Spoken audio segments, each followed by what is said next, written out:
So separate entity, right? There is two different view. Um,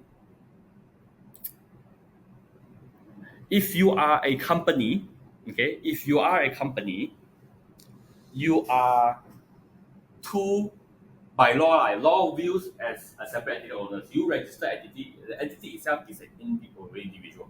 It's an entity. That means it can acquire assets, it can incur debt, you can go in your contract in its own name. That means you as an owner are not bound to whatever the company has agreed to. You may be bound if the courts deal you to, but usually no. Company is company, owner is owner. Okay? That means owners of the company is usually not required to pay the debt of the company using private resources. It means the company borrow money. If the company cannot return the money, at the end of the day, the company liquidate, close shop. Owners usually don't have to pay, don't have to take out their own money and pay, unless you guarantee yourself, like you are the guarantor, then you pay. Most of them don't need. Okay? Then what about if you are running a sole trader? If you're running a sole trader, there is no separate entity because you are yourself, you are running a business using your own name. But for accounting purposes, right, it's two things. So for accounting purposes, there will always be this separate entity concept, regardless if you are a company or sole trader.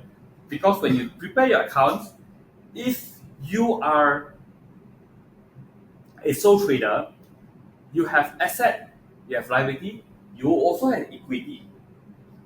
Equity is your capital, the money that you put in your business. For accounting purpose, you recognize it as capital because that is the amount your business owes you.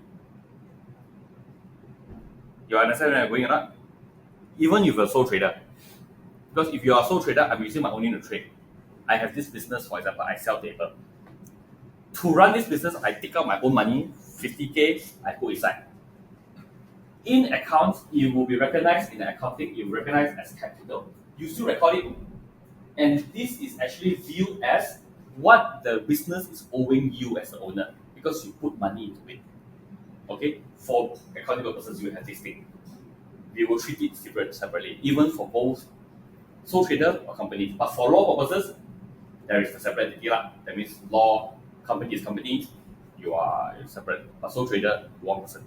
For accounting, you always have a separate. The business are not companies. Yeah, the word is different. Entity and business.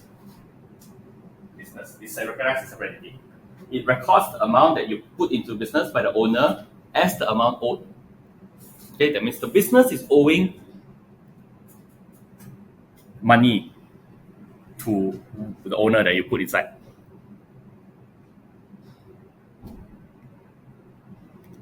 Okay, next, this one finally. Okay. This is the accounting equation. So this one, I think everybody familiar, apart from one or two. For accounting purposes, because we do double entry, okay, when you record one side, there always be another side recording, right?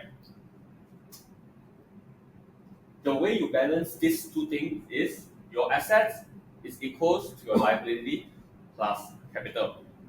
Okay? Because if you're in your T accounts, let me draw that. Okay, in your T accounts, it will always be like this.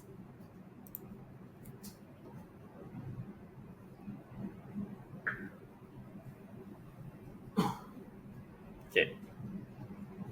In your T accounts, when you open your T accounts, if this, let's say this is your SOFP, financial position, your T accounts will always be your left hand side, which is your debit, will always be asset. Your right hand side will always be liabilities. And your equity or capital. So the amount here is equals to amount here in liabilities and capital together.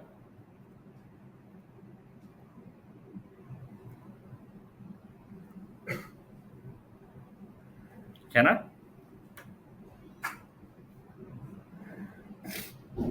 For example, I'll take an example. I'll put figures into it. Okay, during the year, you started a business. You put, you decided, okay, I want to start a small business of frying burger. Okay, you want to make burger. You take out 5,000 cash from my pocket. Okay, this 5,000 cash is for me to run my company. I put my business. So what should you treat now? You have 5,000 ringgit in your business.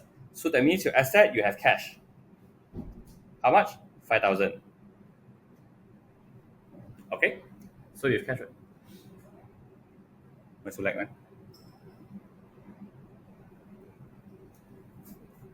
Okay, you have cash 5,000.